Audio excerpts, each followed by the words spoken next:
Gannavaram TDP MLA అభ్యర్థి యార్లగడ్డ వెంకట్రావు ఎన్నికల ప్రచారంలో స్పీడ్ పెంచారు.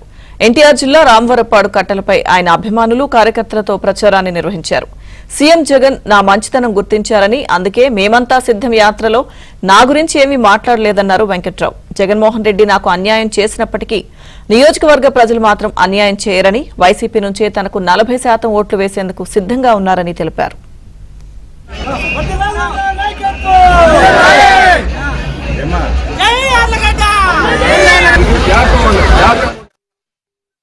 చెందారని భావిస్తున్నా. గన్నవరం నియోజకవర్గం గురించి నా గురించి ఏం మాట్లాడుకుంటే వెళ్ళాడు కాబట్టి నా మంచితనం జగన్మోహన్ రెడ్డి కూడా గుర్తించాడని భావిస్తున్నా. జగన్మోహన్ రెడ్డి ఏమి స్పందించకుండా నా గురించి మాట్లాడకుండా నేను జగన్మోహన్ రెడ్డి మొన్న మాటల్లో జగన్ అన్యాయం చేసినా నాకు జనం అన్యాయం చేయరు, నన్ను గన్నవరం శాస్త్రం ఎన్నుకుంటున్నారు అని చెప్పి ఆ పరిస్థితులు గన్నవరం నియోజకవర్గంలో స్పష్టంగా కనబడుతున్నాయి.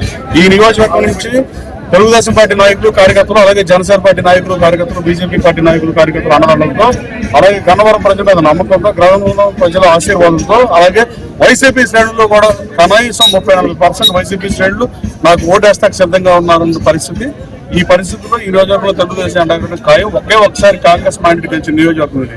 తెలుగుదేశం పార్టీ మ్యాండేట్ 2 సార్లు ఓడిపోయినా, అప్పుడు 2 సార్లు ఇండిపెండెంట్ చేతులు ఓడిపోయింది. రాబోయే కాలంలో వైసీపీ నేనే పటిష్టం చేసా. వైసీపీ శ్రేణులు అండి నాకు అన్యాయం జరిగిందని భావిస్తారు, జగన్ అన్యాయం చేసినా మేము అన్యాయం చేయమని నాతో చెప్తున్న పరిస్థితి. వైసీపీ శ్రేణులు అత్యధిక ఓట్లు నాకు వేస్తారని భావిస్తున్నారు. రాబోయే కాలంలో వైఎస్ఆర్ కాంగ్రెస్ పార్టీ కార్యకర్తలకు కూడా మంచిగా చేస్తా తప్ప నేను చెడు చేయను, అక్రమ కేసులు పెట్టను, పోలీస్ స్టేషన్ తిరిపిను, పరిగమాన పనులు చేయను, కొండలు దోవను, గుట్టలు దోవను. గన్నవరానికి గత వైపును తీసుకొస్తా, గన్నవరానికి పరిశ్రమలు తీసుకొస్తా, గన్నవరానికి ప్రమలంగా చెరువుని వాళ్ళు రిజర్వాయర్ చేద్దామని ఆలోచన చేయకుండా మట్టితో వేరు నేను మాత్రం రిజర్వాయర్ చేసి తీరుతాను. నా గెలుపు నల్లేరు మీద నరకాయని నేను భావిస్తున్నా. రాబోయే కాలంలో ఎట్టి పరిస్థితుల్లో తెలుగుదేశం జెండా ఎగిరి తిరుగుతుంది. 2009 తర్వాత రూరల్ మండలం కలిసిన తర్వాత 3 సార్లు తెలుగుదేశం అధికారంలోకి వచ్చింది. తెలుగుదేశం పార్టీ గెలిచింది.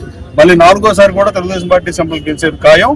అట్లాగే ఈ నియోజకవర్గాన్ని చంద్రబాబు నాయుడు గారు స్పెషల్గా చూస్తాడు. ఈ నియోజకవర్గ